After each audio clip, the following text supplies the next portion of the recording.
friends. Welcome back to my channel. If you're new here, my name is Bailee.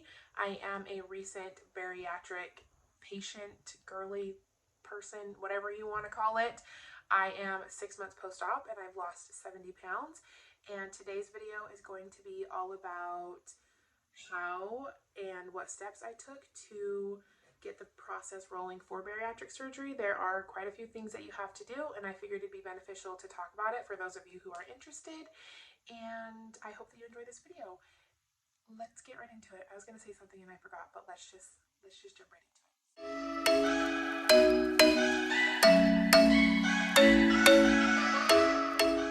The first thing that I did is I researched bariatric surgeons in my area.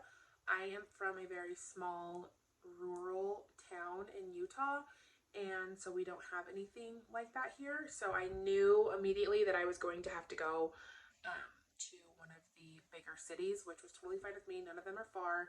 I ended up going to the University of Utah, and I loved my experience there, and I saw an amazing surgeon. So the first thing that you want to do is definitely research bariatric surgeons, bariatric centers in your area, and I would personally make sure that they are close enough to you. If you're traveling, make sure that they are close enough to you that you aren't going to be super uncomfortable or far from help if you need it when you are out of surgery. The center that I went to was only about 4 hours from where I live, and so when we traveled back home, it wasn't super uncomfortable for me. I was able to sleep the whole way, but I would just make sure that if you have to go far, make sure that you have help. Make sure that you have somewhere you can stay that's comfortable when you get out of the hospital, because most patients don't have to stay overnight unless you have serious complications. So those are just two things that I would make sure of, that you have some help and that you are somewhere where you're able to stay and relax if you do have to travel far from home. If you don't have to travel very far, just make sure you have someone with you that can drive you, because you're not going to be able to drive yourself. So the next thing, before you even call and set up your appointment, if you have insurance, I would call and ask your insurance if they cover bariatric surgery, because that will honestly set the tone for the whole process. If they tell you yes, there are usually some requirements that you have to meet. Make sure you get those requirements so that you know what requirements you have to meet and what things you need to be doing in order to get them to approve your surgery. If you need a pre-approval, make sure your doctor submits one of those as well. But yeah, call your insurance, make sure they cover bariatric surgery.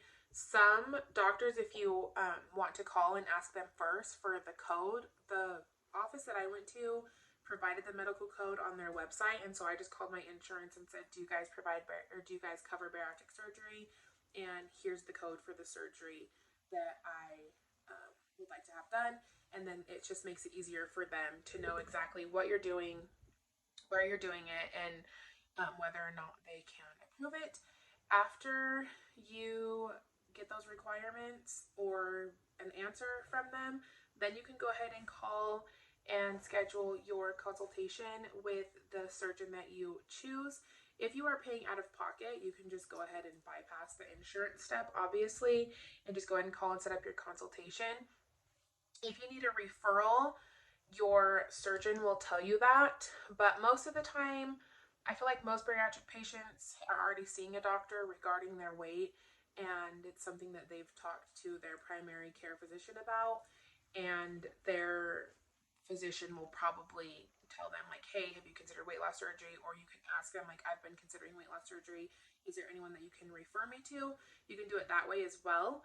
I called and set up my appointment after I verified with my insurance, and then I made an appointment with my physician who I'd been seeing regarding my weight, and I asked her if I could get a referral from her because I was really interested in weight loss surgery. She said absolutely. So make sure you get a referral if you need one. And then after you set up your consultation, you go into your appointment, and your surgeon that you meet with is the one who will ultimately decide whether or not you qualify for weight loss surgery. there are some qualifications that you have to meet in order to get the surgery. So one of them off the top of my head I know is that you have to have at least 100 pounds of weight that you need to lose. That was one of the requirements for me. I don't know how they are in other states, so that is why it is really important that you call and ask. But for me personally, that was one of the requirements. And then I think you had to have like a certain BMI, and a lot of insurance companies require that you not only meet the BMI, but that you have some kind of comorbidity as well. So like sleep apnea, asthma, diabetes, knee joint pain, anything that is related to your weight that is affecting your body. And then your surgeon again will decide whether or not you qualify. Once they make that decision, they will then start writing, I believe is when they do like the pre-approval stuff. They send that in, tell your insurance, hey, yes, they qualify. And then your insurance can come back and say, well, great, these are the steps I need them to follow in order for us to pay for this. So for me, I had to do 3 months of supervised weight loss, medically supervised weight loss, and I had to take 3 nutrition classes. I had to see a psychologist. I had to go to therapy. I had to attend a bariatric support group. And a lot of places require that you go to a fitness class that is hosted by your surgeon or your surgeon's facility. Here in Utah, we did not have to do that. It was optional. And since I didn't live in the area, I didn't have to do that. But you can if you want to. I mean, I could have traveled 4 hours to attend a workout class, but that just is not practical. So that is just one of the things that you may or may not have to do. And a lot of insurance companies require you to get a sleep test so that they can see if you have sleep apnea. And I believe they require you to wear a CPAP machine. But yeah, that's a whole other thing. If you don't have sleep apnea, your doctor will ask you that, verify that, whatever. If you don't have it, they don't make you do that. If you do have it, they do make you do that. After you attend all 3 of your nutrition classes, oh, also your insurance may give you a weight loss goal. Your surgeon might too.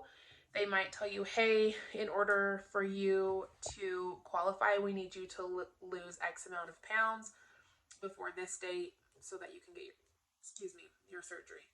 I did not have to lose any weight before my surgery, thankfully, but a lot of people do.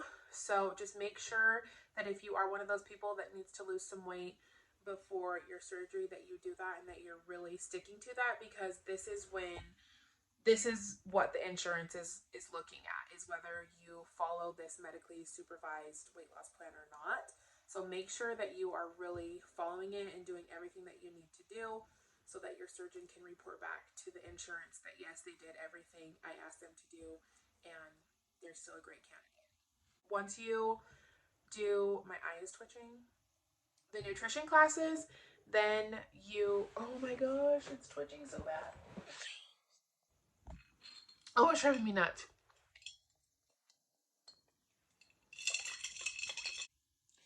So the 3 nutrition classes are here where I live, or where I went. We had to do 1 a month, so you had to attend 3 of them total, so 3 months.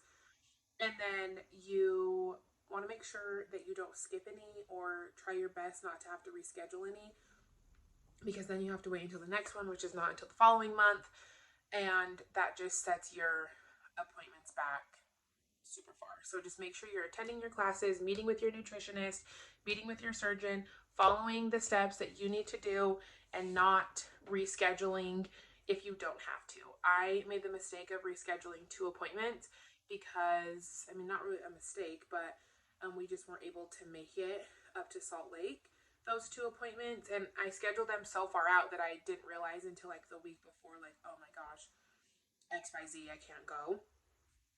And so I had to reschedule those 2 appointments, and it just pushed my surgery out even further. So just make sure you aren't doing that if you can avoid it. Once you finish your 3 classes and do the things that you need to do, we had to go in and take a test with our nutritionist just to make sure that we were actually paying attention and learning the things that we needed to learn. So once you pass the test, you are then able to schedule your pre-op appointment with your surgeon.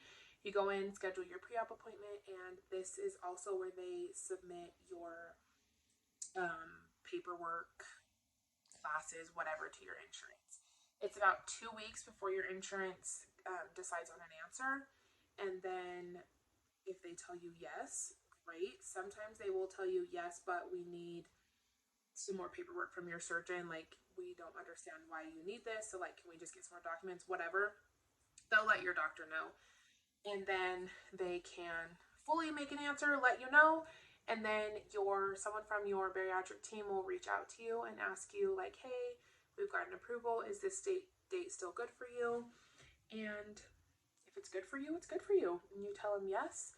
You go in on your surgery date. You get your surgery, and you're in the hospital for a little bit, and then you're done. You go home. And it's literally that quick. After you get the approval from your insurance, it's just like everything happens like that.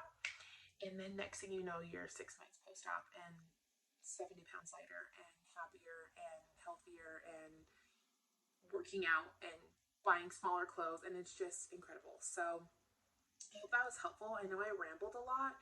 If you guys have any questions, please let me know down in the comments. I will do my best to answer them. If you are in Utah and you would like to know the exact surgeon that I saw, you can come over here to my Instagram and message me privately, and I will go ahead and send you all the information. I just don't want to like blast it all over social media. I feel like that's not polite. So yeah, if you are interested in seeing who I saw, if you're local to the area, to Utah, or even if you just want to travel to Utah and go to the center that I went to. I'm so sorry that I just burped also, excuse me. Yeah, just hit me up on Instagram. I'll let you know.